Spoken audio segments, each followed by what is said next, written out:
Morning, good afternoon, good evening, and good night. Welcome to another live stream of consciousness.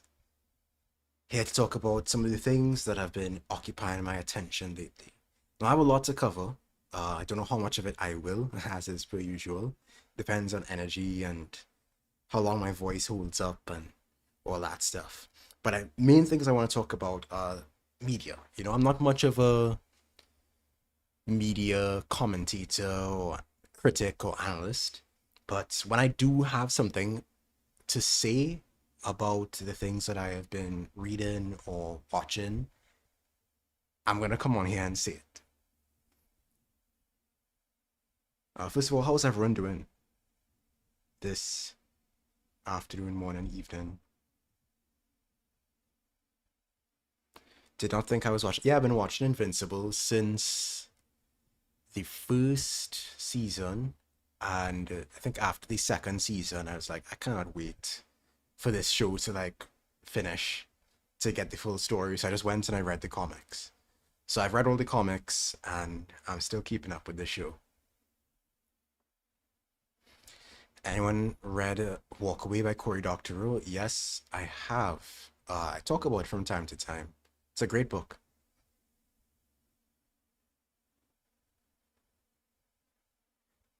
Okay, so let me start off by just sharing some quick thoughts on Invincible.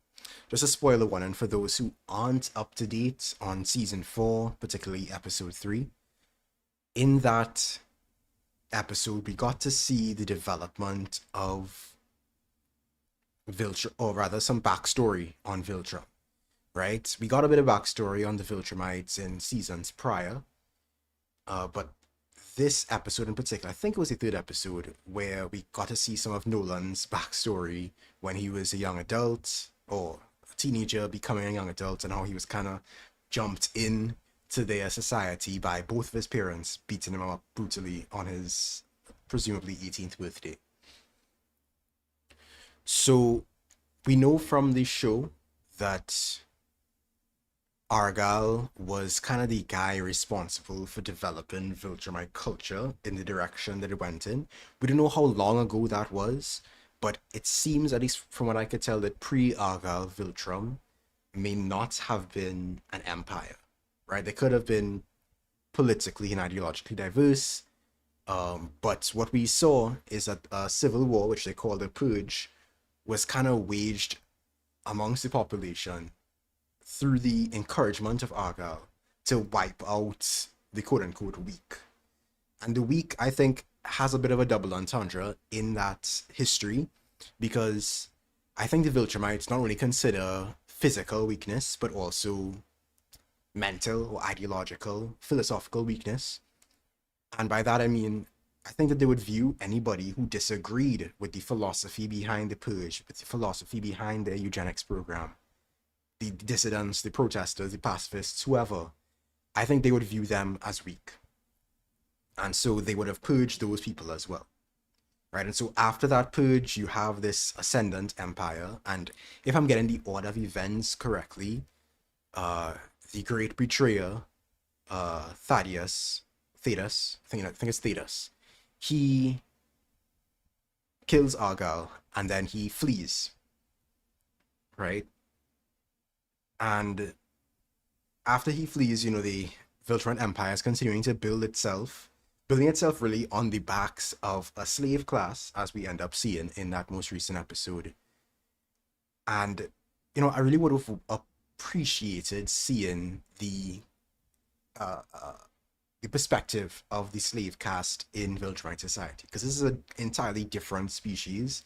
I don't think they get any voice lines. We don't get to know any of their names. We don't get to learn really anything about where they came from, what species they are, how they ended up being this underclass for the Viltrumites. But anyway, so this society is continuing as it's going, and we see that, well, we find out later that Thetis is responsible for sending the virus, the scourge virus, which is able to, bring Viltrumite society to its knees.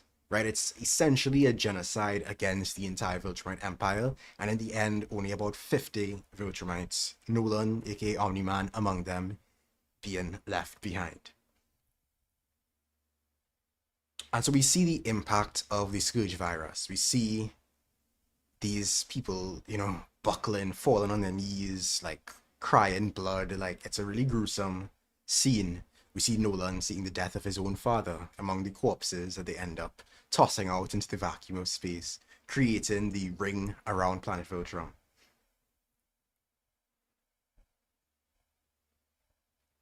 And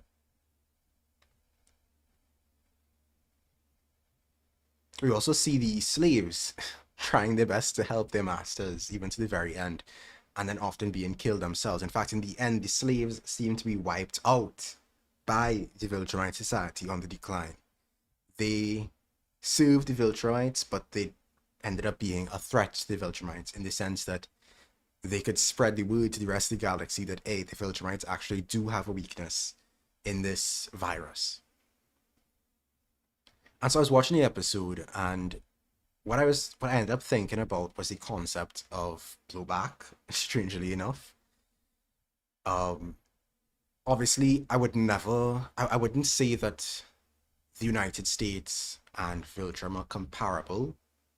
And obviously, the concept of blowback doesn't map one to one into the situation because I think blowback generally refers to the ways that the actions of the empire in question ends up turning back around and harming that empire.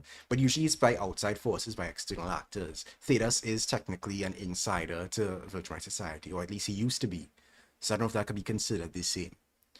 But I wanted to talk about this concept of blowback, right?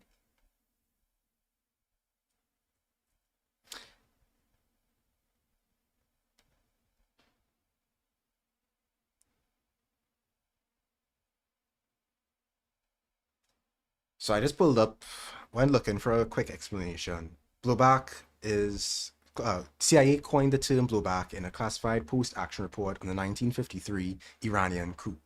The concept is devastatingly simple. Covert actions have unintended consequences that blow back on the country that initiated them. 7 decades later, blowback has become the defining pattern of American foreign policy, a self-perpetuating cycle in which each intervention creates the crisis that justifies the next intervention. The US armed Mujahideen, who became Al Qaeda, invaded Iraq and created ISIS, bombed Libya and destabilized the Sahel, armed Syrian rebels, and fueled Europe's migration crisis. And in 2026, bombed the Iranian regime that exists because of a 1953 CIA coup. Right? And this applies across history. We have the case of Iran, we have Afghanistan, Iraq, Libya, Syria, Guatemala, Chile, etc. And what I find interesting about, I guess, the stretch of a comparison is that, obviously 9/11 was an outcome of blowback, right? It was the actions of the US in the Middle East leading to that action being taken against the US back at home. And America is, as we know, also an empire, right? It doesn't necessarily annex countries outright, but it will exert influence directly and indirectly through military bases, through economic leverage, through institutions, the IMF and so on. And it imposes its ideology. It uses that combination of military power and soft power to exert its influence. And I think America, or rather, I think the creators of Invincible could stand to look to empires like America if they want to depict, I think, more effectively how empires actually function, right? Because the Viltran Empire has some plot holes, I would say, in how their entire society works. I mean, they're an extremely technological society, and yes, they have the slaves there, but you can't necessarily get slaves to do certain things in a society, or rather, I think it would be a massive vulnerability to get the slaves in their society to do certain things. So it's like, how is medical science being advanced in Viltrumite society? How is spacefaring technology being developed and upheld in Viltrumite society? How can a Viltrumite child decide, hey, I want to be a scientist in Viltrumite society, where, as we can see, Viltrumites don't even like rock with their children like that. They don't really care about their children. Children kind of have to fend for themselves. How are we getting specialization when the entire society seems geared towards war, right? And so I think if they wanted to make Viltrumite society more complex and more interesting, it would look at the ways that empires actually function, taking the inspiration from the US, taking the inspiration from Rome, taking inspiration from all these different empires across human history, right? Another thing I've noticed, by the way, about Viltrum as an empire is it doesn't seem as internally divided, at least prior to Nolan's betrayal and Mark's betrayal and, well, quote unquote, betrayal of the empire. And I guess to an extent, Thetis.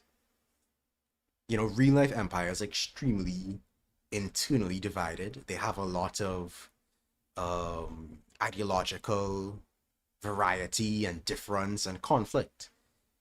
And you could argue that all that ideological conflict was wiped out during the Purge. But then the question becomes, why doesn't new ideological dissidents develop? Why is it that with every successive generation, there aren't at least some cohort that's like, this is messed up? I mean, maybe because they are killed as children, but in living for hundreds of years or thousands of years or however long that they live, surely at some point, some of them, back when they were in their quantities of literal billions, some of them would have formed some kind of breakaway force. Why is Thetis the only one? I think it assumes a totalizing influence of state propaganda and conditioning that has never been the case. I mean, yes, you have these totalitarian societies that are very much capable of getting the most of their population, if not on board, then at least obedient, submissive, or whatever, going along with the program, going along with the inertia of the status quo. But even in the most effective, quote unquote, totalitarian societies, you always have some dissident element. You always have some ideological friction and diversity. Anarchists often say that even if you kill every single anarchist, the idea of anarchy, the idea of anarchism is never going to die, because the idea of anarchism comes out of a very human impulse. Which I guess maybe I should not be projecting these human impulses onto Viltrumite society. They're extremely similar to humans, but maybe they don't have the same impulses and intellectual positions and perspectives that we do, despite the apparent similarities, despite the fact that people like Nolan and Mark managed to be Viltrumite and yet not be limited by Viltrumite culture and ideology. And so I guess one last point of comparison I would make, at least between America and Viltrum, is that even after facing the consequences of their own actions, facing the scourge virus, you see that they don't learn their lesson. They calcified their supremacist society and ideology, and they sought to destroy anyone in the galaxy that might threaten them, to kneecap them. And you see that was part of Nolan's whole quest, was to go out and look for potential threats around the galaxy and cut them off before. Um, yeah, sorry about that. I don't know how the internet just dropped off like that. Um, what I was saying was, I think in a similar way, the US had an opportunity, has had multiple opportunities throughout its history. When it has faced the resistance of the indigenous, when it has faced the slave uprisings, when it has faced, the resistance of countries and societies around the Americas and around the world, when it has faced the impact of their actions in as recently as with 9/11, when with all these forever wars, to change. But structurally, the American state cannot change. Structurally, this is what it is. This is what is embedded into its ideology, into its very structure. And so the only real resolution is for the American empire, just like the real resolution to the Viltrumite empire, is to be wiped out, to be taken out. It cannot continue. There's no reformed Viltrumite empire. There's no reformed American empire. And I just want to acknowledge again, obviously, the comparison is not one to one. America does not literally have like this purge like cultural practice where the weak are culled violently on the streets per se. But in looking at America as I think a more complex and interesting empire to study, I think we can see in the relatively simplified form of that with Viltrum similar outcomes. That empires are doomed to fail sooner or later. So I read the comics, like I said, and I know where the Viltrumites are going to end up. I do look forward to seeing how it plays out on screen, what changes, if any, will be made, because they have been making changes between the comic and the show in ways that I really appreciate, especially with Debbie, with Paul, with Art, with really a lot of the characters are getting a lot more development. So I'm enjoying that. But we'll see how the Viltrumite Empire falls when it's adapted, if it falls, when it's adapted to the silver screen. And as for the American Empire, well, I think we are seeing its fall in real time.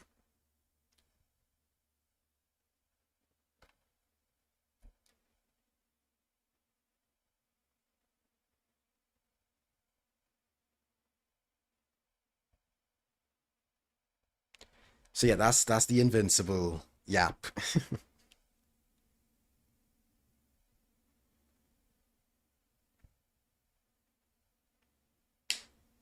I think the Viltrum Empire is most comparable to the Mongol Empire. That's an interesting way of looking at it. I think even the Mongol, I'm not an expert on how the Mongol Empire functioned. Aside from playing Crusader Kings and the one or two documentaries I may have watched.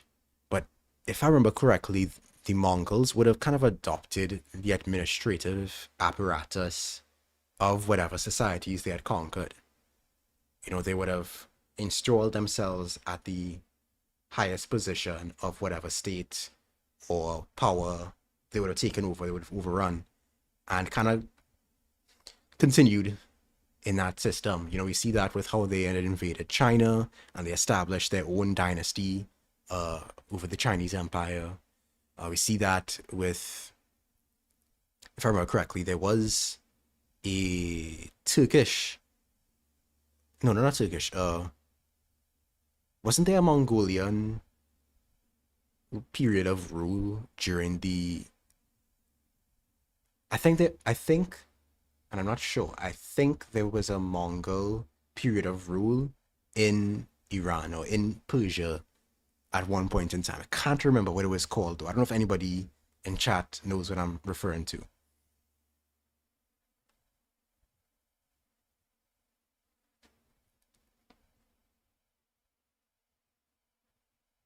Yeah, there is I think some comparison to Spartan society, some inspiration there. Yeah. The show really cleaned up some pacing and characterization issues from the comic. The Omni-Man reveal and confrontation of peace way better on the show. I absolutely agree. And Amba actually gets a personality, yes. Right, right. So you had the Seljuk Turks.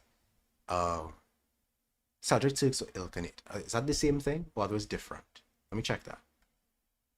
Let me check that.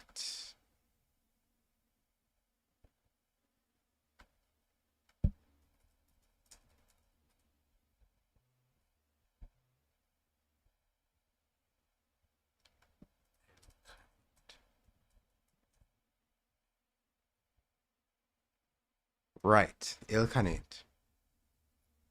1256 to 1335.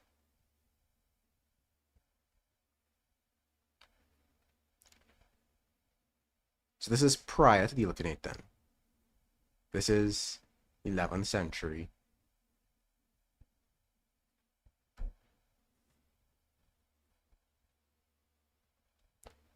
Yeah, so this was established in the 11th century, and the Ilkhanate was established in the 13th to 14th centuries. Okay. Oh, this is Turkic and this is Mongol. What's the relation between the Turks and the Mongols again?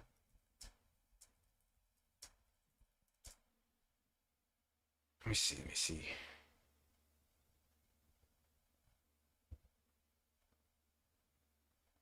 Let me see.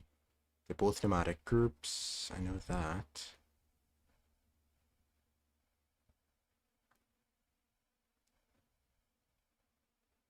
Ethnocultural synthesis. Right, so Turkic peoples in West, Central, East, and North Asia.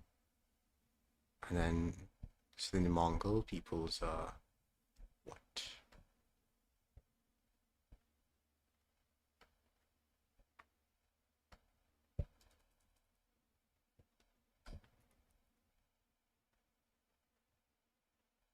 I guess it's Mongolic peoples. Okay, so this is more East Asian, whereas the Turkic peoples are more of a collection of groups across Asia and parts of Europe. Interesting. I'll have to do some more reading on this. This is pretty cool.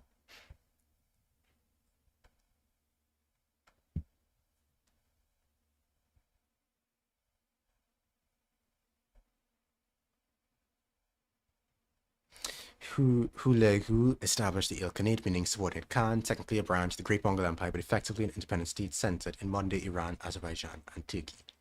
Right. Andrews, do you think Iran is meaningfully undermining the power of the American Empire right now? Yeah, I mean, absolutely. And I intended to talk about that in a little bit, but I could just talk about it now. So that particular segment that I wanted to get into was actually let me I kind of ordered the stream in a particular way. I think I should go with that flow because it kind of blends seamlessly all together. So the next thing I want to talk about was Dune, right? I recently watched Kavnacle's latest two videos on Dune. Let me pull those up.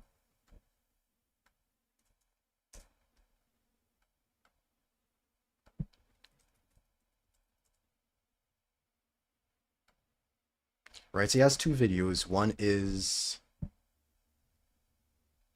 how Dune is pro MAGA and Donald Trump, and the next one is how Dune is pro Elon Musk and Doge. Now, very clickbaity titles, but when I actually sat down and watched the videos, I think he made some solid points. All right, so this is the first video, and this is the second video. I suggest giving both of them a watch. I'm going to talk about it just now. By the way, just to be clear, off the rip, like this is not like I'm starting beef with this guy or anything. I barely know of his work. I've only just seen these videos and one or two others. I thought it'd be a useful launchpad to share some of my own thoughts on the kind of message and politics and philosophy behind Dune, and my thoughts on how they interact with my philosophy and that kind of thing. So in case you didn't know, I am actually a really big fan of Dune. I'd wanted to read it from since before the first movie was announced, but I never got around to it. And then the first movie came out and I watched it and I was like, oh shucks, I should probably finally go and read the books. And so I did. And so I've read Dune, I read Dune Messiah, I read Children of Dune, I read God Emperor of Dune. I have not read Heretics of Dune yet, and I have not read Chapter House Dune. So I haven't read the last two books in the Dune series. Overall, I think it's one of the best sci-fi projects of all time.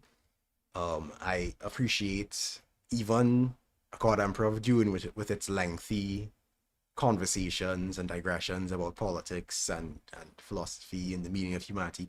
I appreciated all of that. It was sometimes a slog to get through, but it was really worthwhile, in my opinion. I think one of the reasons that I really appreciate and enjoy Dune is just seeing how it contradicts or aligns with my own personal philosophy and politics.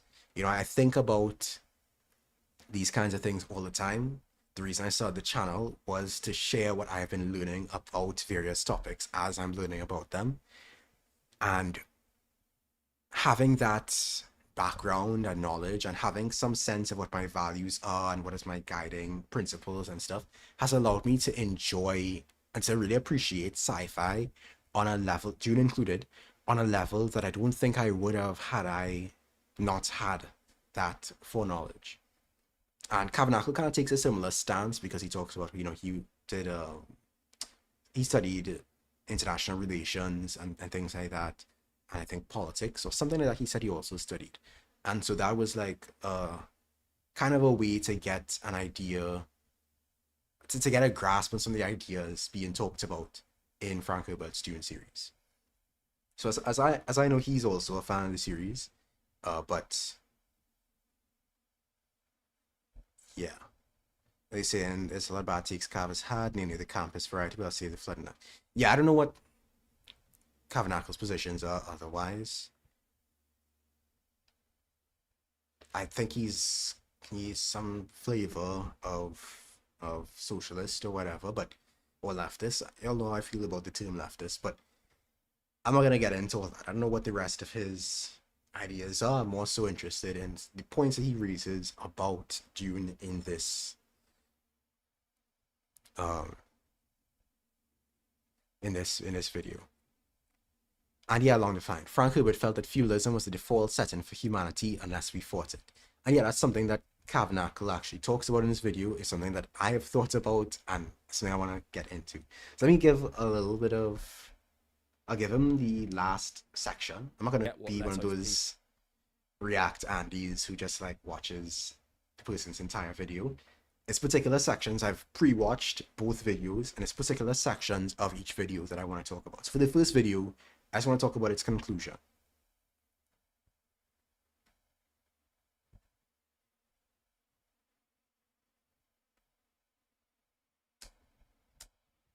Okay, just give me a second. I don't know why this is buffering. Let me try reloading it. That happens sometimes. So this is a video about why Frank Herbert predicts what's going to happen. And what that means is humanity's future is now uncertain. What he saw was the extinction of humanity, and now he can't see it. So humans are free, and he's given them the lesson. Oh, by the way, spoiler warning for the Dune series. Governments never trust bureaucracies. You've had it for 3,500 years. So never forget this. Never forget what Leto's peace was like. It stifled humanity. You are now free to go live on your own terms. You're now free to go away from centralized governments. And now the curse of the Romans has been broken finally after like 25,000 years. You do not have to live in this kind of government anymore. And Frank Herbert believes fundamentally this is what's best for humanity and humanity's survival. And this is the best way to live. And we're going to cover that in part 2 of this video, where we talk about the Fremen, we talk about the native influence on the Fremen and the Arab influence on the Fremen, and fundamentally how he believes in techno-peasantry, a form of self-reliance using technology to survive without oversight from a centralized bureaucracy. And why I say the Dune books are pro-MAGA is that for the same reason that Frank Herbert was happy that Richard Nixon was such a bad president, and of course the Watergate scandal, he would be very happy with Donald Trump because he takes that to another level. He takes it to another level where no one can ignore it. No one can ignore how bad the system is. And all the corruption he would absolutely love. He would love it because he would say to people, here is your Leto. This is Leto the second in human form, Donald Trump. You will never forget him. If you... Right, so just a bit of context. I'll go a bit deeper into this in a second, but Leto the second is the son of Paul Muddy Atreides, and he is the guy who turns into a worm. That's what he's best known for, right? He's the guy who turns into a worm, and he ends up ruling for like 3,500 years. And he is basically pursuing the golden path, and the whole purpose of the golden path is to save humanity, quote unquote, by teaching humanity this brutal lesson that you cannot be reliant on the state. You cannot be reliant on this kind of centralized bureaucratic apparatus. And so the comparison Kavanagh is drawing here between Trump and Leto II, and I guess Nixon and Leto II, is that, yeah, these terrible leaders are opportunities, they are examples, they are instances where we can drive this lesson home that you cannot be reliant on these systems, that you cannot trust these systems, that look, this is what the system produces. Lived under him, you will never forget him. You will never forget what he unleashed on America. You will never forget what he unleashed on the world. And you will never forget how you were so powerless to stop him. You will never forget how he didn't benefit you. And you will never forget this lesson from Donald Trump. The same way humanity in the Dune books never forgets this lesson from Leto II. And they scatter. And it's called the scattering. They all flee and they all expand across the universe and even go out of contact with each other. And through Paul Atreides establishing this dictatorship that would become the Leto Atreides dictatorship and creating this religion and this cult, they saved humanity from themselves. And they saved humanity not just from stagnation, but actually extinction. And that's what this system would lead to in the Dune books. And that's why it's even hard to call Paul Atreides or Leto Atreides even, despite the fact that they do terrible things. And especially Leto Atreides personally does terrible things. It's hard to hold it against them when they're dealing with the scale of the survival of humanity. And like I said, it's like if Donald Trump was self-aware. If after Donald Trump's next term, he says, I knew the whole time I was bad, and like he was sincere, I did this to teach you a lesson, the United States. You cannot trust the government. You cannot trust us to save you. You cannot trust us to have your best interests. And I showed you that. And I showed you that for 2 terms of my presidency. So never again must you be a slave to the government. So go out and form smaller communities. Rely on each other. Do not rely on us, because this bureaucracy does not care about you. And it does not work in your interest. And it's bad for the human race. And this is kind of like the issue that I take with the people who want to boil down the problems with the system to Trump, who want to boil down the problems with the system to Netanyahu, in the case of Israel, right? These men are byproducts of the system, right? If these men did not exist, similar men would take that position within the system, because the system has a logic beyond the ideological influence of particular men. Not to say ideological influence has no impact on what direction the system ends up going in, but to act as though the American empire, or to act as though the Israeli settler colony are the fault, or the excesses or the impacts of these empires and societies are the fault of individual men, is really stripping yourself of a very necessary structural analysis. It is blinding yourself to the value of that analysis in how you navigate and how you strategize a solution, a way out, a way to liberate the people. Fundamentally, that is the through line message of the Dune books, that only libertarianism can save us. But I hope I showed you. So Kavanagh focuses on libertarianism and Frank Herbert's libertarianism, who, by the way, he was a right-wing libertarian, it seems, who took a lot of influences and a lot of inspiration from the Native American societies that he grew up around and studied, and he was very much an environmentalist as well. So eclectic politics. But so Kavanagh talks about the libertarian politics, the right-wing libertarian politics of Frank Herbert, but I don't think he engages at all in the 2 videos with the anarchist interpretation or the anarchist analysis. I think that the right-wing libertarian analysis is often flawed and incomplete, but to act as though the points being made here regarding the dangers of a centralized bureaucracy are only being stated by libertarians, I think is a missed opportunity to engage with anarchism. But I don't know Kavanaughl's politics. If he is of the mainstream socialist variety, he may or may not be dismissive of the anarchist position. So, yeah. How so much of the Dune books is essentially just Frank Herbert's own politics, like word for word, nearly in some of those stolen journals, word for word out of Leto Atreides' mouth. It is just Frank Herbert talking to you about what he thinks is wrong about the world. And that's why you cannot analyze the Dune books without understanding politics or understanding the context of which this was written, and not really engaging with politics, because if you don't engage with the political context of Dune, you cannot understand it properly. And that's why I think people bounce off the second trilogy so much more than the first trilogy, because you even see the difference in message where, oh, do not trust messianic figures, don't trust JFK, don't trust Lawrence of Arabia, don't trust Oedipus, don't trust all these cult figures. And then it changes into something where it's like the main character is this worm tyrant god who talks to you about politics all the time. And I personally like that book a lot, and I like the message, and I like analyzing the message, even though I don't agree with it. But if you don't understand, like I said, politics, and you don't come at Dune willing to engage with the politics, you're just not going to understand the message. And that's why so many people create a mythology around Dune about what it is when they don't actually understand what it's about. The same way with Lord of the Rings.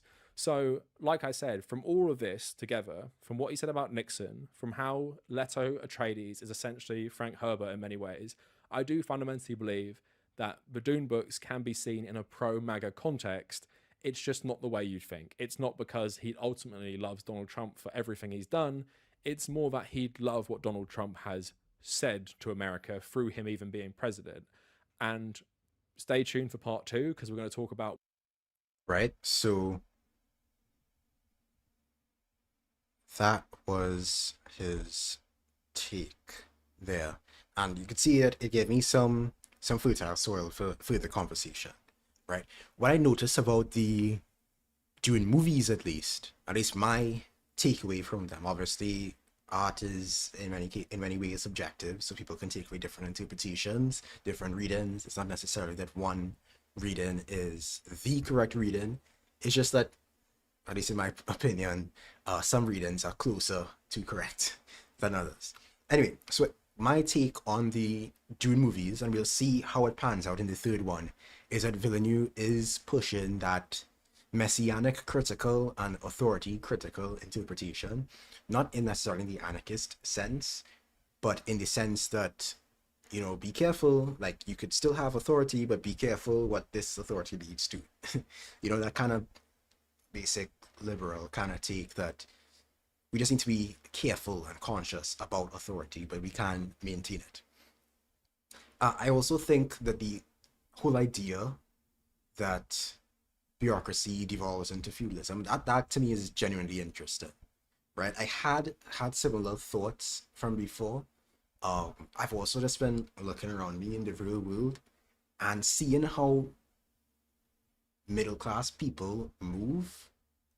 I think is very indicative of what Frank Herbert was trying to warn, that yeah, like this tendency is towards feudalism, is towards like these systems, these structures have a tendency towards concentrating power into the hands of certain people and certain families.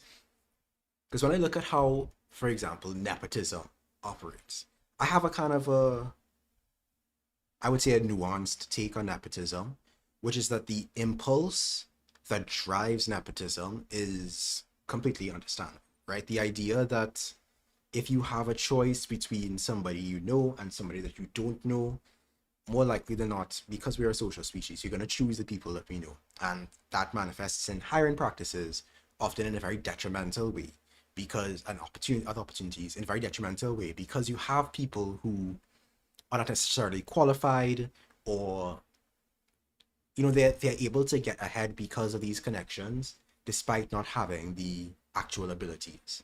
And so that is an issue. I think it's also an issue because nepotism in a hierarchical society has a tendency towards concentrating privilege, concentrating access in fewer and fewer hands. We see certain families rise to the top because they're able to, give their privileges to the next generation and really accrue those privileges and ability and access and resources and stuff over time, thus creating a level of inequality which is insurmountable for those who come after, who don't have those same resources, who don't have the luck of the draw of being born into certain families. When I look at how there are a lot of families in Trinidad who are very much the rich and the powerful, who are practically nobility, I would say.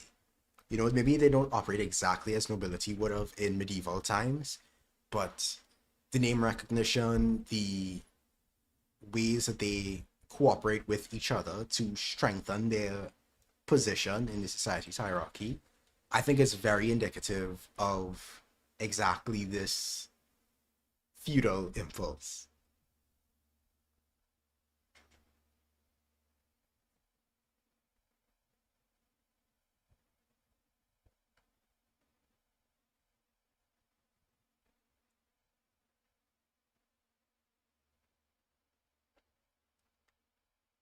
Right? So, taking it back to, actually, I wanted to show you all on this point about what Herbert is warning, right, regarding the risk of power. I just wanted to shout out this article. Wow, the rain is really coming down. I don't know if y'all could hear that. Hopefully not.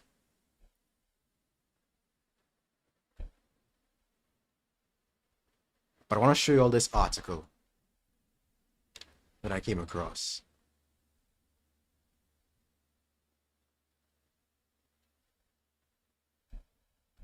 Power is for abuse, right? Ever seen a cop car turn its lights on just to run through a stop?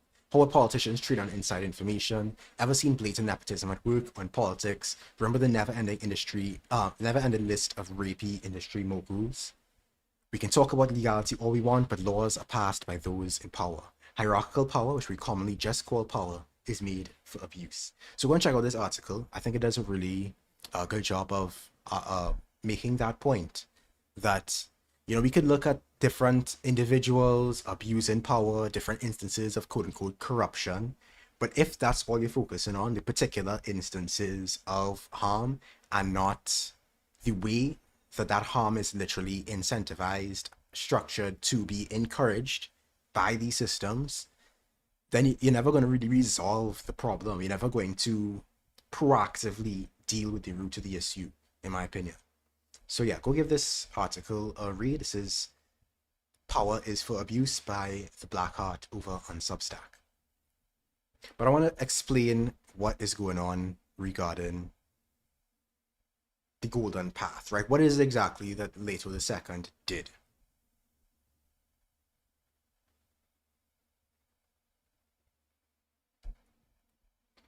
Right? Both Leto II and his father, Paul Modiba Atreides, saw humanity's destruction, right? That was their prescience as the quiz. Well, Paul was the quiz as Hadarash. That was what he saw. He saw humanity's destruction, and he saw eventually, because he saw other visions as well, but eventually he saw the path away from that destruction. And this is called the Golden Path, right? The Golden Path was supposed to breed out prescience from humans and also to scatter humanity to make our species resilient and to make us last. Frank Wood, being an environmentalist, was very critical of big oil and Chom, the Chom company, which is the company that kind of monopolizes the whole spice and navigations around that. They were meant to be a kind of a parallel, right? So part of the Golden Path involved Leto II limiting the spice. Actually, let me pull up, because I could more efficiently explain it just using the wiki.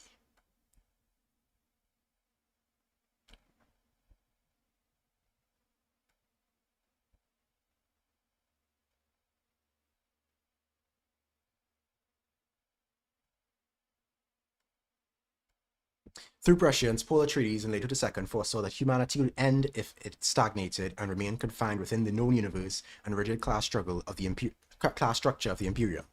Though the Imperium's population was many trillions, Leto II's rule proved that humanity was still confined within a space. Bruh, I have ad blocker on. Why aren't you blocking My ads. What happened to my ad blocker? Okay, hold on a second, guys. Give me a second. I need to figure out why my ad blocker is not on.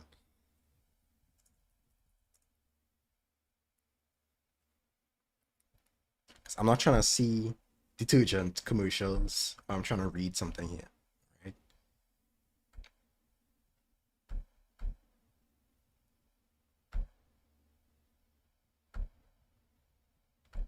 All right, so boom. That should be working now. There we go. There we go. Yeah, different account is you again. Okay, so the goal. Where was I? Though the Imperium's population was many trillions, Leto II's rule proved that humanity was still confined within a space that could be controlled by a single interest. Although rarely addressed directly, it was often suggested that this lack of exploration and growth left humanity vulnerable to being endangered by a single threat, which would lead to the eventual destruction of humanity. The conflict between humanity's stated desire for peace and their supposed actual need for volatility was the strong central theme of the entire Dune series, explored in every book after the first. God Emperor Leto II's stated goal was to teach humanity a lesson that they would remember in their bones, that sheltered safety was tantamount to utter death, however long it would be delayed. The Golden Path entailed two main objectives: Leto's peace, which was a restriction in spice production, alongside spice stockpiling and the terraforming of Arrakis. Leto basically did what OPEC did, in a sense, which was to monopolize. Okay, that's probably a really poor analogy, but to like control spice is like oil, right? So it's to control the flow of spice to be able to dictate the terms upon which all societies could access or not access it, right? So with Leto's peace, no society could access spice. He was basically weaning humanity off of spice. And because spice is necessary for space travel, if there's no spice available, nobody could travel between stars, between planets. And so the lack of spice restricted space travel, the terraforming killed off all the worms. So another thing that Leto did was he terraformed Arrakis, right? He successfully turned it into a green, lush planet. But the thing about the spice is produced by the sandworms, which is the giant things that are on all the posters and book covers and stuff. The sandworms create spice basically by consuming water and removing water from the ecosystem. So the reason Arrakis is the desert planet that it is, the reason that Arrakis has barely any water and has these giant sandworms is because they're related. The sandworms are responsible for the lack of water, and that is also why the sandworms being kind of concentrated on Arrakis is why Arrakis is so geopolitically important, because no other planet produces spice, because no other planet has the sandworms. So anyway, so after centuries of careful and deliberate oppression, Leto II was destined to die and release new Sandshroud to begin a new worm spice cycle. Subsequently, this caused the expansion of human domains far beyond the boundaries of the known universe, guaranteeing the preservation of humanity in the long term by inducing a massive expansion and diversification of human population, territory, and culture. Speaking of diversity, my next video, which is dropping on Wednesday, is literally about diversity, about the meaning of diversity, the importance of diversity, the function of diversity. So stay tuned for that. Anyway, so this also taught humanity a lesson in thinking for themselves and not trusting charismatic leaders. The next part of the Golden Path is the breeding program, an attempt to free humanity from prescient vision by introducing a gene through Leto's breeding program, first realized by Siona Atreides. This is to prevent anyone with the gene from being hunted by prescient hunter-seekers. It also had the effect of making all of those that possess the gene free from manipulation by future tyrants and forces that could understand prescience. This would include guild navigators and the Bene Gesserit's creations. Y'all got that? Okay.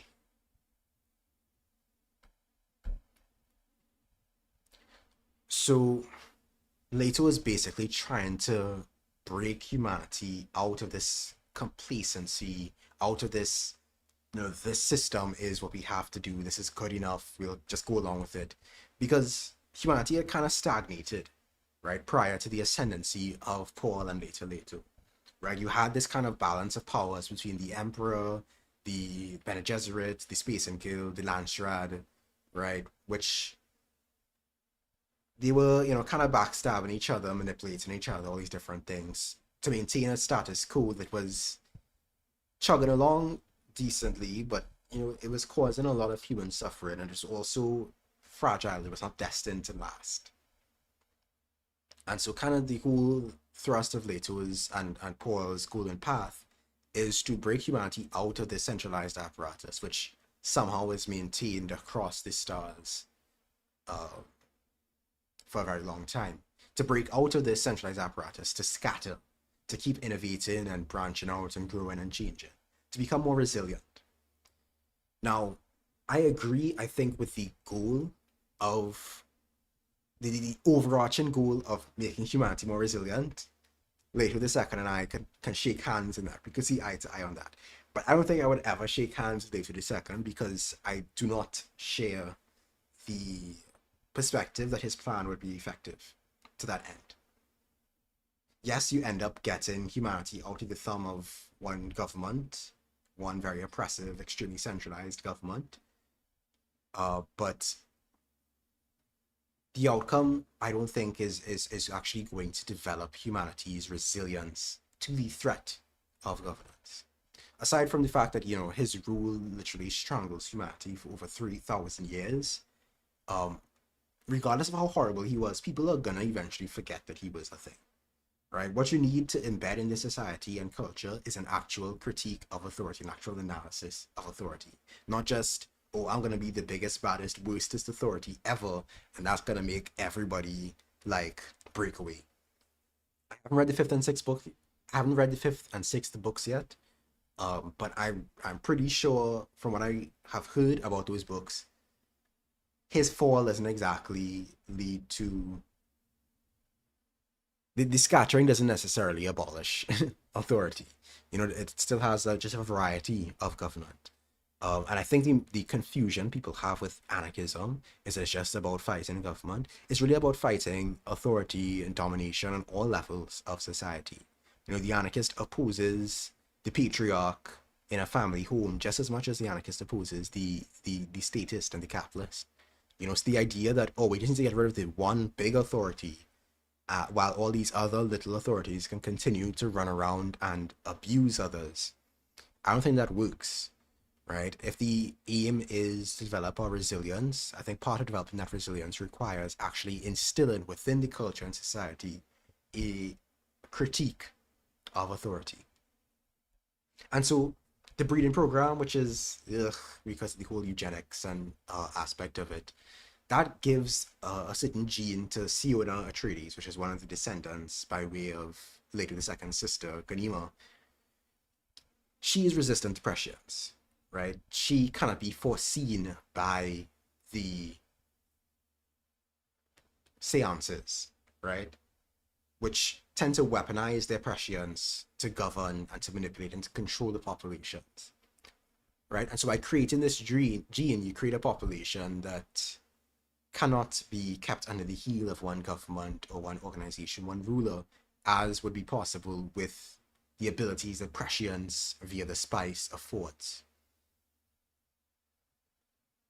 But again, yikes, eugenics. And also, it's not just eugenics in the books too, it's like eugenics combined with incest, because Siona is a descendant of Ganima Atreides, but she's also a descendant of, as far as I can tell, multiple generations of Duncan Idaho interbreeding with the Atreides line.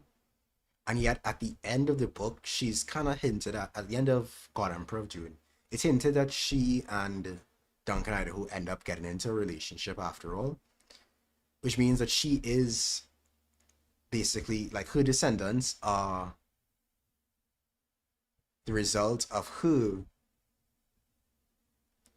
like having babies with a clone of multiple generations of her own ancestors, which is just really weird.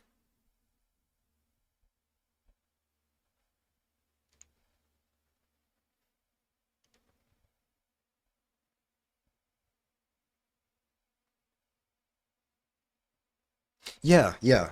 Like, very few people question the golden path, but the thing about the golden path is, yeah, it's flawed. Like, it's not going to actually solve the issue if you take a moment to think about it and look at it.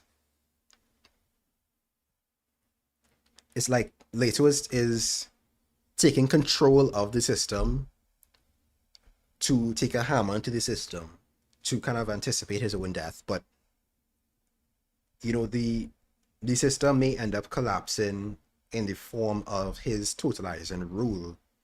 But the the structural elements that have upheld that system are not going to wither away just because one worm man no longer exists.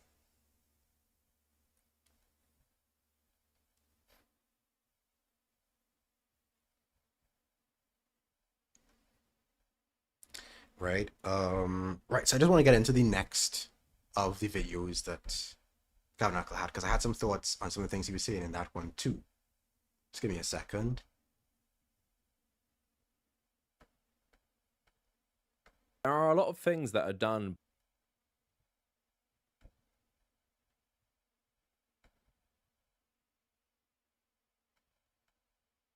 There are a lot of things that are done by professional educators to convince the children in their custody that their families are a pack of jerks that don't know up from down. You know this is true. And undermining the influence of the family is one of the most dangerous things any society has ever done. And we're paying the piper right now for a lot of that. Education and the family should have been in cooperation for a long, much longer time. Our mistake is taking away from local control. Right. So that's Frank Herbert. That's a quote from Frank Herbert, FH. I've kind of shared my stance on family and the concept of family before, and this is where anarchists have disagreements with the quote unquote libertarians of the right wing variety. Right? And the rest of the world, libertarians are just another word for anarchist, just like mutualist is another word for anarchist.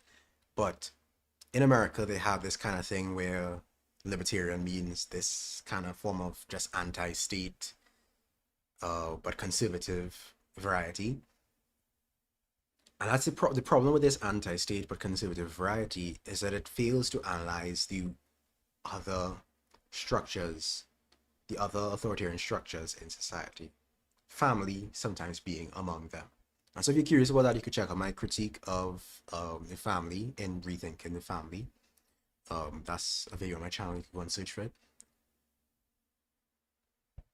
But yeah, this is my problem with a lot of the right-wing libertarians, is that you have all these critiques of the states, of the bureaucracy, of centralized power, but then you don't have any critique of other abuses like patriarchy and the family and capitalism, you know? This is my basic objection to federal aid to education, even the state aid to education. I think education, the cost of it, everything, ought to be kept as close to home, and I mean that in a traditional sense, as possible. Sure, we're going to make mistakes this way, but the basic thrust of the society, the moral structure upon which the society performs its other acts, will remain intact. Now we've broken it all. The alternatives to this, the powerful centralized control in a society where an increasingly violent energy is available to smaller and smaller groups, now you recognize this as true, don't you? No, those aren't the late night ramblings of your libertarian uncle on Facebook. Those are the words of Frank Herbert, who was a conservative libertarian himself. And in this video, we're going to be talking about why he would have ideologically, in many ways, supported Doge, Elon Musk and Donald Trump's reforms, let's say, to the federal government, which included gutting a lot of federal aid, welfare programs, things like funding for education, even though Elon Musk and Donald Trump framed it as stopping things like fraud and ultimately making the government more efficient. It seemed to be just a general ransacking of the government, giving massive handouts to Elon Musk and Trump's buddies while gutting the programs that so many Americans rely on. But even if the intent was something maybe Frank Herbert wouldn't. Right? So this is where I disagree with Frank Herbert, right? Because I believe that, if you're trying to let's say you're trying to develop local resilience, you're trying to develop um, a level of horizontal interreliance rather than reliance on the state. I don't think that just gutting these social programs is going to develop that. In an indirect sense, sure, maybe some people will respond to the gutting of these programs by looking around and finding connections within their community to meet these needs. I just think that you should probably be looking to meet these needs horizontally first, developing these systems and structures first, and then you can look to, or simultaneously, then you can look to targeting the state itself, right? Just ripping away the support systems and having nothing in its place, just saying, yeah, now go and fend for yourselves. That's not the anarchist approach. The anarchist approach is building systems that are alternatives to what the state is providing people, the few benefits that the state provides people, that the state give, that the state giveth, and that the state just as easily and just as often taketh away. Agree with, and you can argue those points if you want. It's pretty clear this guy did not like both Right? Skipping centralized ahead because I'm bureaucracy, not sitting brass on plates watching to the be entire added to video. it, and you would grit Just the foundation of life comes to right. I'm not looking to watch the whole video, just particular parts that I pulled out. people dying. And you can see it's pretty similar in many ways in how he outlines what the Fremen do with people after they die. So he said in an interview, I have aroused a great ire in the mortuary industry in the United States by saying on television on a couple of occasions, I think our practices are insane, that we put death into the service of death, rather than death into the service of life. If I had it my way, we would get rid of all these cemeteries the way they are now, as stone orchards as I call them, and we would set up a quite efficient system of returning the dead to the service of life. And I have even specific recommendations on this. One is to build our cemeteries with a rectangular form, put a quite good looking pylon at each corner with brass plates to be added to it, and you would grid it. And you would have letters one way, the alphabet one way, numbers the other way, so you could intersect any position. Then you would have a large post hole digger, and you'd very quickly be able to go to any grid position, and you dig a vertical hole, and in a biodegradable shroud, you drop the dear departed in that hole, and then you would plant an orchard tree there. One tree, one good orchard tree, which would give you about as much oxygen as an acre of lawn. And then you put a little brass plaque in your pylon at the corner, 100% renewable, fertilizing a persimmon tree as he requested, you see. And this makes a lot more sense than what we do. It's a lot less expensive, a lot easier to maintain, and it has a lot more happiness built into it. Long-term happiness. But I have received some nasty phone calls and letters for suggesting this. So although not completely the same, you can see how they are very similar. In one case, you have this desert people who will take the water of a body and they will pour it into these massive wells and they will keep it for the restoration of their arid environment, including, I'm guessing, also watering things like trees. And then you have Frank Herbert himself saying that when you die, your body should essentially be composted so it can help fertilize trees and things that help produce more oxygen, and death should be in the service of life. So I saw this and it actually reminded me of an idea that I had had since my childhood. It's funny to me because only in this video I found out that Frank Herbert had this position on what we should do with dead bodies. Obviously, I'm a pluralist, so I think there's room for multiple approaches to how you deal with the dead based on, your personal cultural stances and opinions or whatever. But since I was a child, I was always thinking to myself, like, why don't we bury bodies loose, or why don't we, and I said that for myself, like, I don't want to be buried in a coffin or in a tomb of any kind. I want to be buried in the ground, and plant a tree over me, let my body nourish this tree. And so it's kind of cool to me that Frank Herbert shared this perspective on how we should deal with the dead.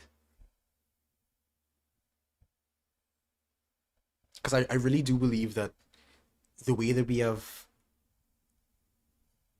the way we have decided to process the dead and deal with the dead and bury the dead in these cemeteries and these boxes. Some of, I mean, boxes that I see in Trinidad tend to be biodegradable, but I'm aware that they're also like steel boxes and, and other plastic boxes and different things that are not biodegradable that people being buried in. And I'm just like, I think as he said, death should be in service of life. Like, why are we as humans separating ourselves from the cycle of life by processing our bodies in these unnatural ways?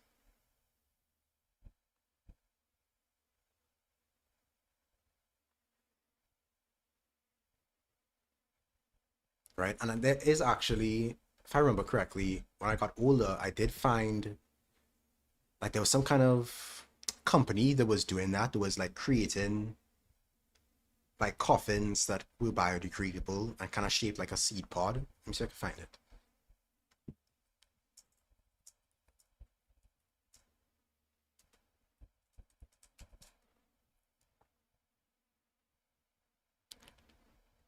Right, tree pod burials.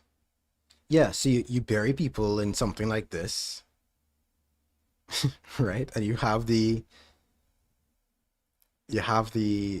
plant being planted over it and enjoying the nutrients of that life, enriching the soil.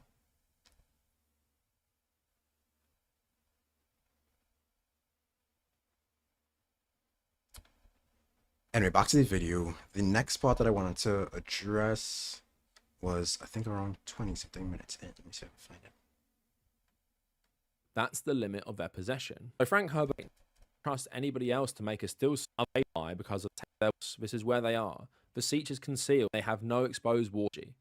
Only that technology, Right, so what about Fremen technology? which can have a basis in what they find on the planet or what they can afford to buy because of their power over their energy infrastructure. The still suit is a specific adaptation required for survival.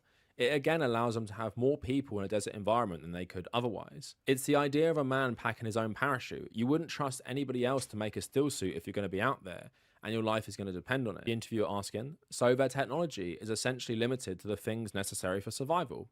Of course, in fact, they take nothing with them. There is a tradition that when they go into the desert, they take nothing with them that is not necessary for survival. That's the limit of their possession. So Frank Herbert there was saying he based a lot of the Fremen on Inuit peoples and North American native peoples. And as we spoke about in the last video, he did have relationships with Native Americans when he was younger in Oregon, and he also studied them a lot when he was older.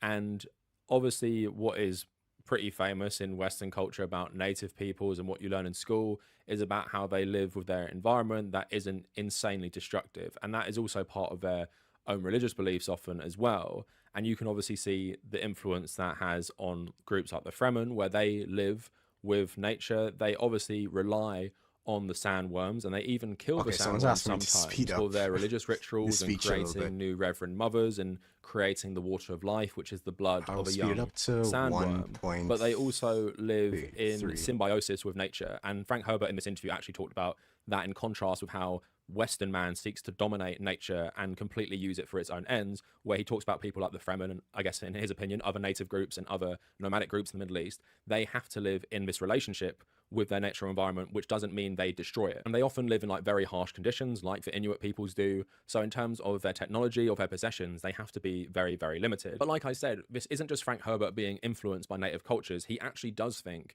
this type of way that the natives lived in different parts of America, or the Fremen live in his books, is something more to aspire to. And he calls that techno-peasantry. So there's an interview he did in 1981, Miss on Mother Earth News by Pat Stone, where he talked about, Right, so he's gonna get into the kind of techno peasantry position that Frank Herbert has, and it actually reminded me in some ways, not in all ways, it reminded me in some ways of the kind of tech critical approach that I try to take, and I'll get a bit more into my reasoning behind that tech critical approach later on in the stream. But one of the main points that I want to raise here is that techno peasantry, at least as Frank Herbert defines it, I think actually has some overlap with Ivan Illich's ideas. All right, but let's listen to Tabernacle describe technopeasantry first, and then we'll talk about that a bit more. Or certain nomadic groups. So Frank Herbert saying, the bulk of science fiction authors, and there are some notable exceptions to this rule, are heavily into what I call the technological toy syndrome. Writers and scientists who believe that technology alone can solve problems have fallen into a common scientific fallacy: the belief that science can answer any questions in absolute terms, that it's possible to reduce phenomena to one explanation that will operate in a vacuum. I feel that as communication systems improved, people won't be so dependent on the often one-sided reporting of the conventional media for their information. Folks will see that we can take control of some social functions now handled by big government, schools, taxes, whatever, and that the bigger and stronger is always more effective idea is a phony bill of goods. So I see an evolutionary movement towards a certain kind of fragmentation, and not just because of improvements in communication. The interviewer asking, what other factors do you think will influence this decentralization? See, Frank Herbert is a right-wing libertarian. As is typical with them, they don't have a consistent critique of authority. So he's like, yeah, let's just decentralize taxation rather than questioning whether the functions of taxation can be directed elsewhere or can be fulfilled by other means. Frank Herbert saying, let's face it, our society has a tiger by the tail in technology. We can't let it go. We can't all go back to the farm and be self-sufficient. There isn't enough land for one thing. Furthermore, people's expectations for their lifestyle have been raised, and you don't monkey around with human expectations. So what we need is a new way of relating to our society and its tools. And it was in an attempt to envision just such a change that some 15 years ago, I coined the phrase techno-peasantry. This involves drawing support from technology, but doing so imaginatively. We have to ask the question, what elements of technology should I use and how should I use them? A peasant knows, you see, when and why to grab a shovel or a hoe. In the same way, we have to think about our own relationship to the complete environment, our own values and technological options, and make decisions consciously. Too often today, people don't examine or question their basic assumptions. Let me give you an example. I once taught a course at the University of Washington that was called Utopia Dystopia, and it was billed as an examination of our current state of our country and our myths of a better life. Only I had trouble getting my students to really investigate their own premises about tech and lifestyle.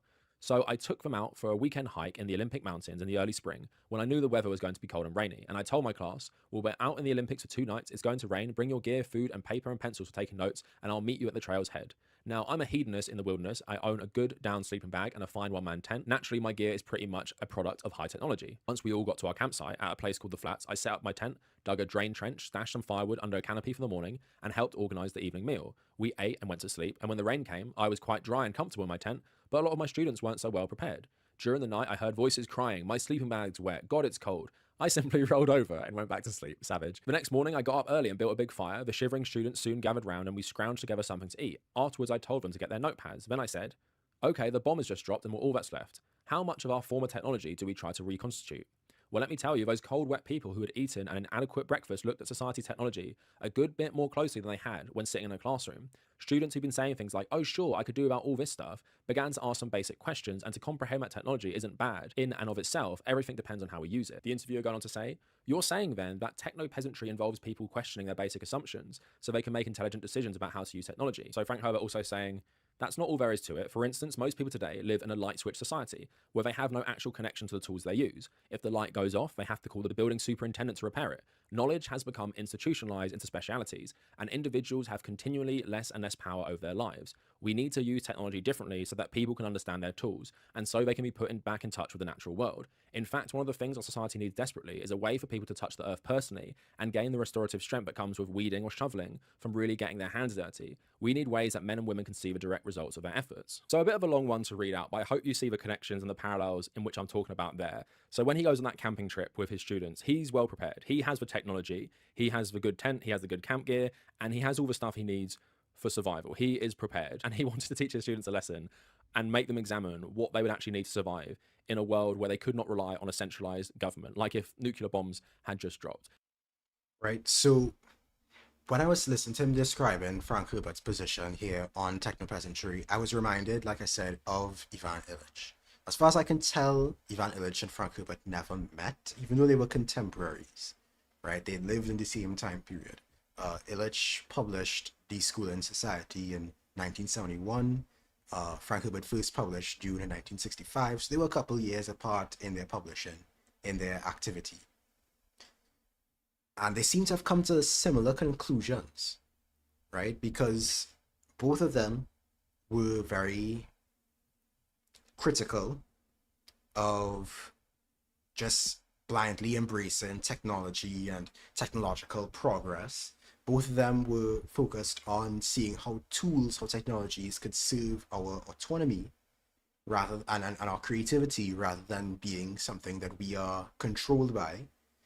Um, Now they weren't entirely the same. I don't think they were entirely the same in their analysis. Clearly, I think Illich was in more of a liberatory direction and was more critically engaged with that aspect of things.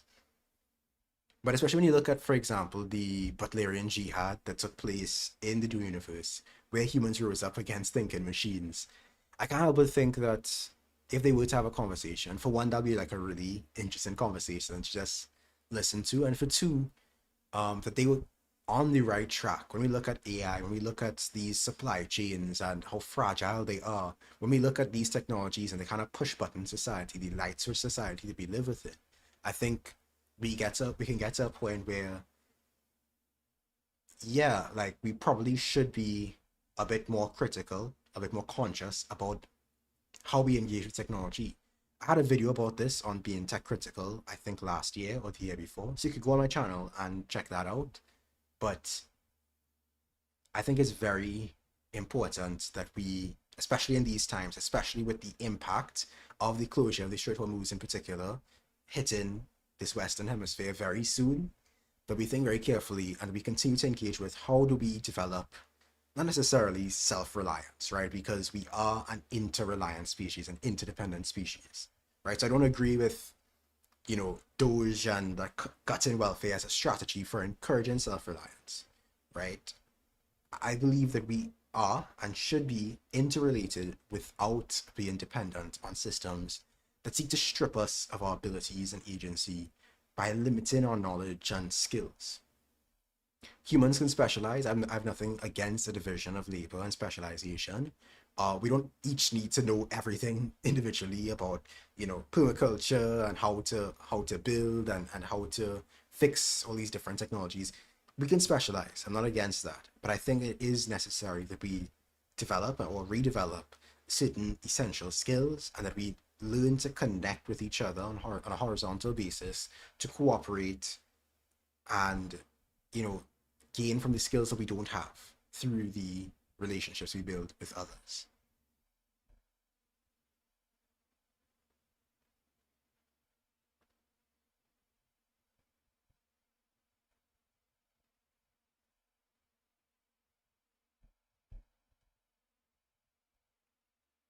And so I think that is all that I really wanted to speak about as it relates to June for now.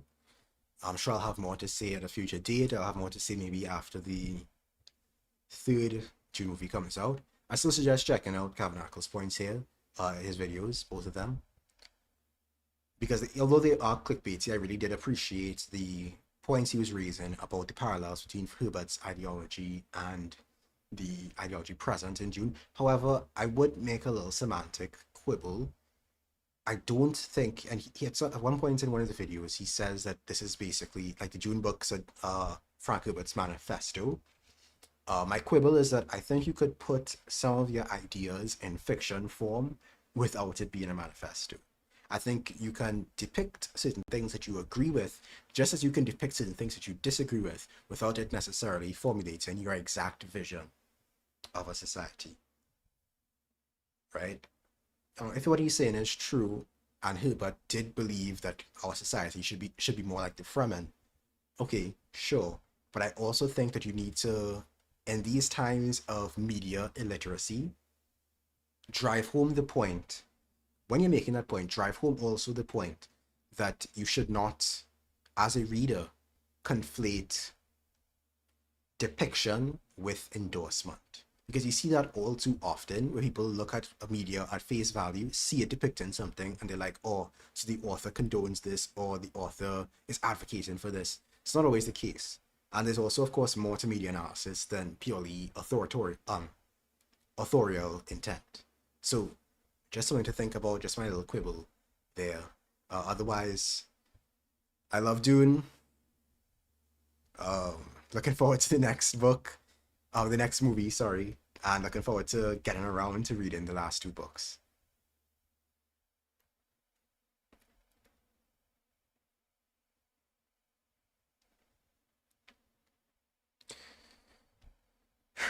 Okay, just give me a second. I need to take a little water break, bathroom break. I'll be right back.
All right, so boom. Next thing I want to talk about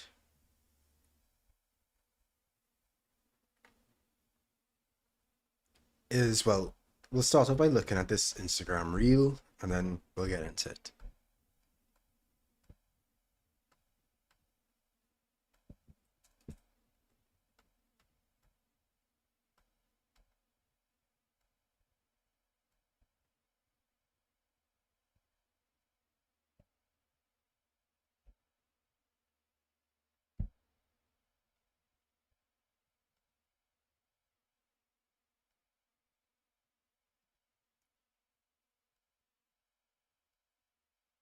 And family about systems collapse, the more I am witnessing real time the level of their disillusionment. Their disillusionment that any shred of the system is going to hold them because they're still so committed to this idea of comfort embedded in the status quo. And I understand where it comes from. I understand why it feels so easy and why it's kind of like an automatic response when you are from the Western world and you literally sit at the heart of the imperialist core, how easy it is to forget that any shred of comfort that you have from that position comes at a cost to the liberation and freedom of the rest of the world. You're living in Project America, not a country, a business venture. And within that reality is the fact that so many of us are still so comfortable walking around more as automaton employees than actual human beings that understand that your government is using you. And that any shred of a life that you have that is built from the foundation of Western imperialism will inevitably collapse around you, whether you sacrifice your comfort willingly or whether it is ripped from. Okay, 3 points that, oh no, how many points do I want to make here? Anyway, first point off the rip, yeah, people are walking around acting as if like normal is just gonna continue. Like normal is over. All right. If you're clinging to normal and thinking, oh, things just have to go back to normal, that's not gonna happen. All right. We are living through collapse. And so continuing to invest yourself in, oh well, when things get back to normal, I'll do this, I'll do that. Like, no, move accordingly. Right. The other thing is, yeah, people are very much wrapped up in their comfort. And that is one of the main gripes that I have, I think, with how we have been engaging with this moment, which I'll get to in a second. The third point I wanted to make was, yeah, what she's saying here. Like, you can either have that comfort ripped from you, But I just want people to understand. or you could give it up willingly. I have this, there's this point that is made in degrowth circles that I haven't, and I believe I've also mentioned. You know, it's this notion that either we have degrowth by choice, we have degrowth by force, right? Degrowth by choice means that we control our descent, that we try our best to land gracefully, to land these systems gracefully, to gently transition, gently though radically transition away from these destructive, growth-oriented systems that are destined to ruin. right, that are not sustainable, because endless growth is not sustainable and is never sustainable, that we make that transition intentionally and gracefully, right? That is degrowth by choice. Then you have degrowth by force, which is that the system collapses because the growth could not be maintained. Remember, it cannot be maintained either way. The system collapses, and that's it, right? We are forced to contend with the reality of, and then the consequences of these 200 years of industrial extraction, of these 500 years of colonial extraction. That, yeah, we had the opportunities, we've had several opportunities to transition away. We've had all of these years, all these decades, transition away to intentionally degrow, but we gave it up for just like one more hit of this deeply unsustainable, deeply, it's an aberration, this lifestyle of next day delivery, this lifestyle of, instantaneous instantaneous travel and communication, all these different things. Like, there may be ways that we can keep some of the perks of an international economy, maybe, perhaps, potentially, there's something that we can explore. But this particular permutation of it, it's not gonna last. It's not gonna last.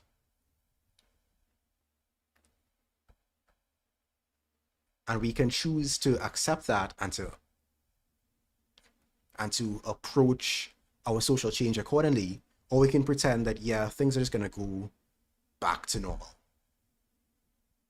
No. Understand that day is coming. The writing is on the wall, yet not a lot of people seem worried enough about that. And like, not worried in the sense that you panic, but like worry in the sense that you start to organize yourself. Oh yeah, this point the comment is making, it's not even comfortable, it's an illusion of comfort. That's the thing, people are clinging to this comfort, quote unquote, of a society that is not actually meeting their needs, and getting upset with you because you're like, hey, this society not only is not meeting your needs, but it's also like gonna fail. The writing is on the wall, it's gonna fail. And they're like, no, things will go back to normal. No, we just have to reform this, that, or the other, and things go back to normal. No. Comfort that you find in just focusing on what you can control needs to shift and expand its capacity, not just to coping and looking on the bright side of things, but to like community sovereignty that runs so deep that it outlasts the collapse of these systems. I recently had a conversation with someone that was interesting, and they kind of mentioned the fact that I have this tendency to talk about American systems whilst I have removed myself from them. I say removed myself with air quotes because, once again, like, the whole world is built on Western imperialism. Can you ever remove yourself from that? I think a lot of people see me living outside of the US and like making a conscious decision to do that and wondering like, okay, well, like, what are you doing to organize yourself? I think this is a really good question, and I don't see it as attacking whatsoever. I see it as very like formative of like, what can we do when we feel powerless? And for me, that's looked like giving myself the education, the kinds of skills that I believe are going to outlast capitalism, like a knowledge of holistic health and plant medicine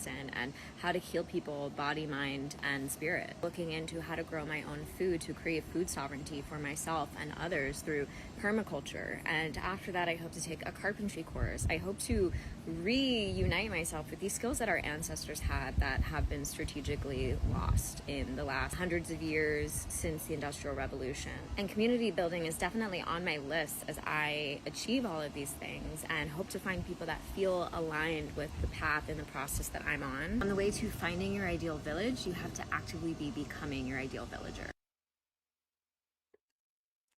100% agree there. 100% agree there. Don't know that creator, but shout out to them. You know, that's a solid point they made there. And it kind of connects what we were talking about in the last kind of segment about what Frag Herbert was saying, that we need to shift away from this reliance on the centralized apparatus, from these government systems as our saviors, as the guardians of normal, and to recognize normal is messed up. It should not be maintained. It cannot be maintained. I don't think people think about or really understand what is necessary to maintain normal.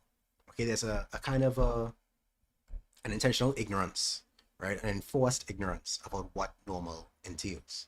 So I want to show you all exactly what is the process that is sustaining normal, right? I will use the example of this website.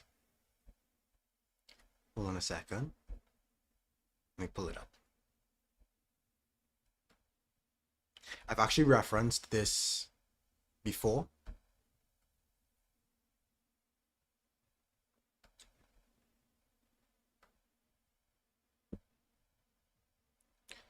Okay, so this is anatomy of an AI system. Right, I've shown it briefly in one or two of my videos, and it will be making appearances in future videos. But I think it's a very useful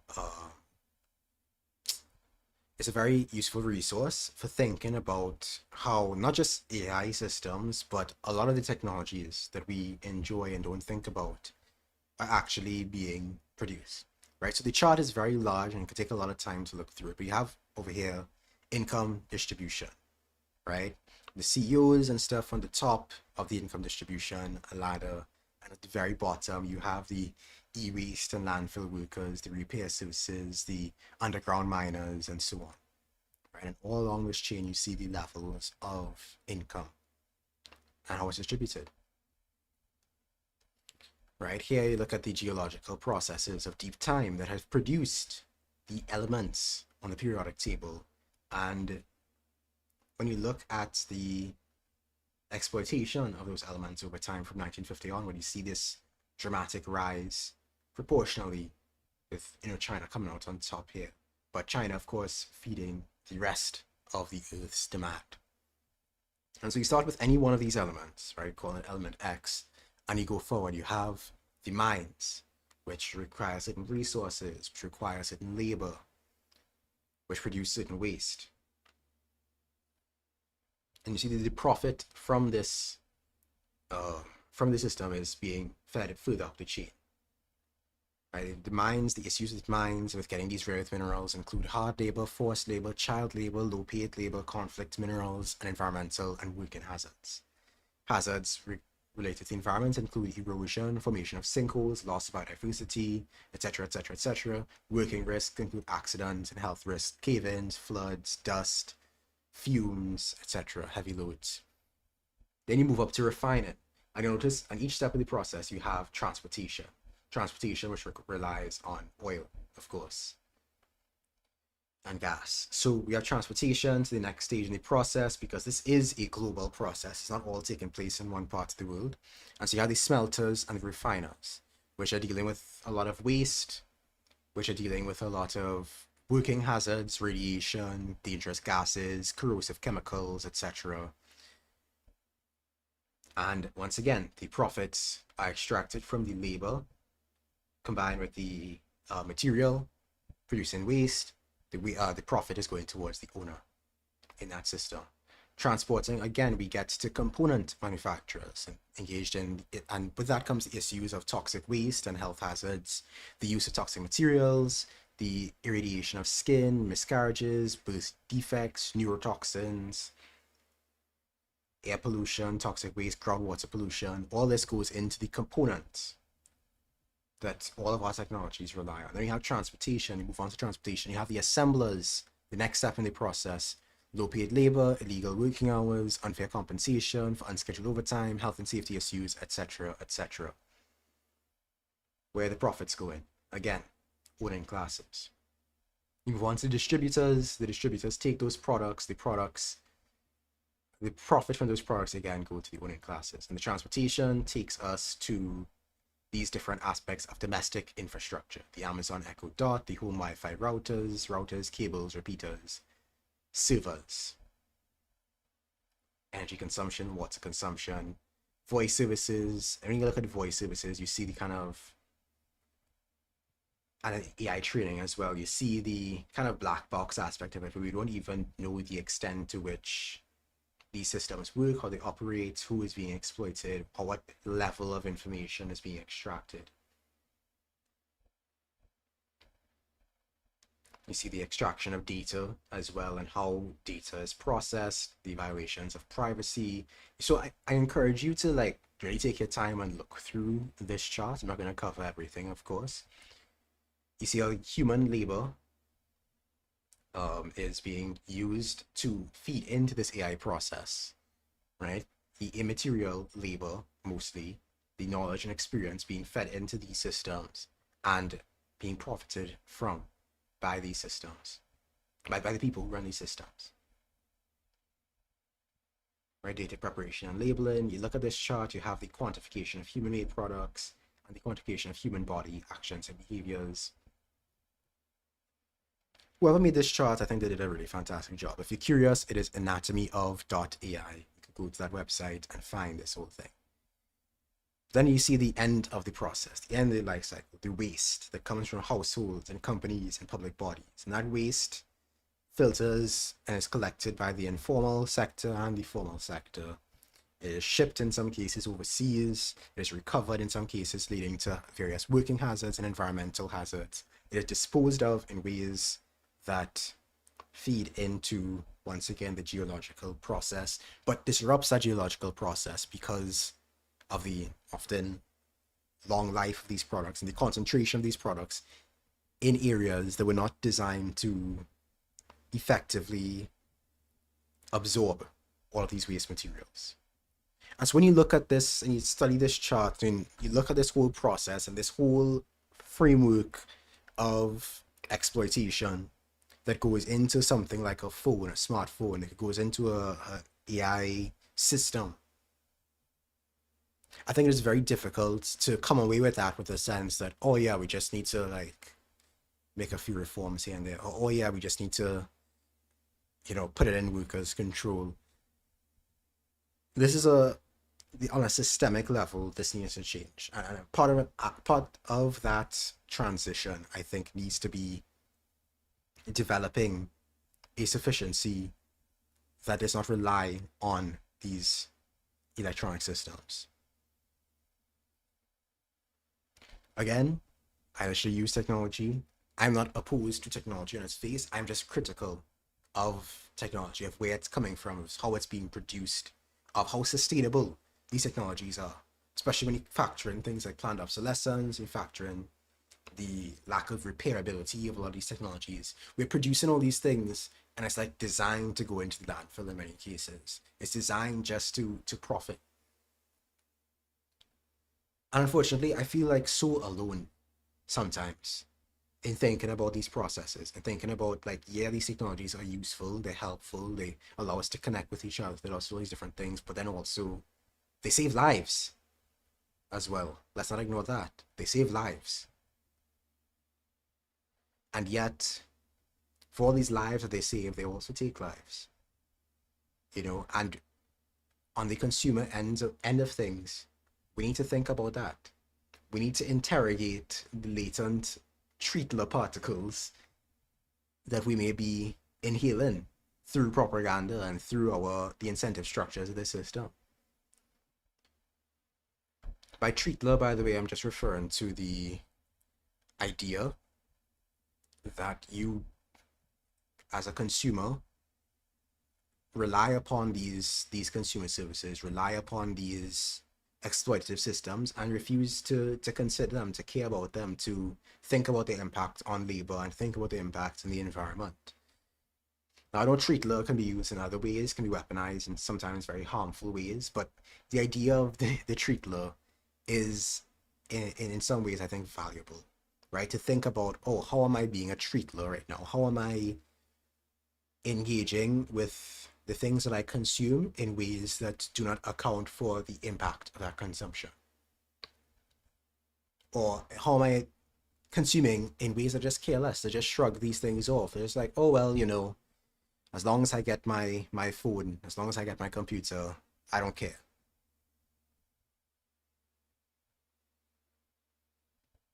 I don't have the solution, right? I don't know what the transition is fully going to take. I know the things that we think we should be, I know what things we think we should be. Why am I stumbling? I know the things that we need to, that I believe we need to be pushing towards and working towards, but I don't have like a full sense of exactly how, some blueprint, right? I don't think a blueprint making is even possible or useful, right? Because what the system that emerges to replace, or the systems that emerge to replace the fall of this one, I don't think can be fully predicted and are not going to be determined by singular actors like myself. I can advocate for certain things, but I can't decide the future. And so anyway, when looking at this, I'm thinking about this. I'm also looking at the impact of the war on Iran that is being waged by the US and Israel. And this war is also being waged on the rest of the world. Because in response to the war, Iran has closed the Strait of Hormuz, which has basically led to an impending collapse of the global supply chain. And so the anti-anarchist crowd and contingent can laugh and caricaturize us as anti-global trade or some kind of parochial peasant-brained political movement. I am firmly of the belief in internationalism and into international solidarity and stuff, and even in some cases in international trade and the benefits that can be gleaned, both the trade of goods and services and information, but also of the exchange between peoples. I don't want us to be stuck on our little bubbles and our little islands. I do want us to be able to like move across this planet, particularly without the limits of borders. I want these things. When I think about what it takes to get these things, when I think about what it takes to get this constant exchange of planes around the world, the amount of fuel that consumes, when I think about the fact that this whole system is being disrupted now by this war because the system is so fragile, I'm just like, y'all could laugh, but I mean, this is why we need to be thinking local. This is why we need to be building local resilience. And the oil prices, the rising oil prices, that's part of it, right? We should have moved off from oil so long ago. Of course, the things that we move from oil to, whether it be solar or wind or hydro or nuclear, they also in part rely on these extractive and exploitative processes. But maybe we could have made balanced trade-offs. Maybe, right? I question that because the way that those resources are even extracted requires a level of coercion, a level of unwillingness that has to be overcome, right? Because I don't think anybody willingly signs. I was like, yeah, I want to go breathe in like toxic fumes and stuff. I want to go and risk being buried in some mine. But let's say theoretically it was possible and there was a way to kind of have a trade-off of, okay, we do some environmental impact for these benefits and we try to counteract the impact in other ways and to give back to the environment in other ways. Still, it's like, we didn't do that, and I don't know if we ever will or if we can. And if we can, I don't know exactly how it'll be possible. It's something I'm still thinking about and trying to work through, right? But yeah, it's not just about oil prices, where this war is concerned, the impact this war is concerned. It's also about the impact of sulfur, right? The sulfur that passes, that is the byproduct of the refining process, and the sulfuric acid that comes from that, the sulfuric acid that is used to extract essential minerals the rest of our technologies rely upon, and then also looking at the amount of nitrogen that passes through the Strait of Hormuz that no longer is passing through there. And nitrogen, of course, is very necessary for nitrogen fertilizer, which is necessary for much of our global monoculture approach to industrial approach to agriculture. And so brace for impact, continue to build local resilience, plant as much food as you can, and I wish you all the best. I am quickly running out of energy. I appreciate all of you who tuned in on this stream. If you are in the stream, don't forget to like it, give it a shout. And this VOD is going to be up for like a little while, and then I'm going to take it down because, you know, I'd rather the views go toward the clip channel, which is Extra Androism, which is linked in the description below. So if you are interested in having like particular segments from this stream that you want to share with others, just look out for those videos. They should be coming out not long after the stream is out, you know, maybe a couple of days, a couple of weeks. One last thing, there are stuff that I still want to talk about in another stream that I had plans to talk about in this stream, but again, energy, right? So this year's Solarpunk art collaboration, I'll give a brief shout out to what the theme is going to be, which is natural disasters, I think quite fittingly, or rather disaster preparation is the theme. More to come on that soon. I might do another live stream with ELXD where we could talk about that collaboration and the kind of things that we want artists to think about. But if you're interested in that, be sure to check out the Discord server that is specific to the Solarpunk art collaboration. I decided not to make like a Fluxer server for the art collaboration, even though I'm trying to move people off of Discord. It's been very difficult to make that transition for people from Discord to another platform entirely, and so we're kind of dealing with a hybrid model right now where we still have like the Discord server active or Discord servers active, and then we also have my Fluxer server, which I'm trying to be active on. So if you ever want to chat or anything, you could go over to that server. The link to that server is in one of the Extra Androism videos, the one where I was talking about Discord alternatives. So you could go on Extra Androism, the YouTube channel page, and you could check out that video to get that link. The link to the Solarpunk art collaboration server is in the description of this stream, and it will be in the description of future announcements as well. But if you want to start getting involved in that conversation around disaster preparation and depicting that through Solarpunk art, check out that server. Right? As usual, all power to all the people. Thank you everyone who tuned in and was part of the conversation and said their piece. I know I didn't get into the chat as much as I might otherwise, but I had a lot that I wanted to say.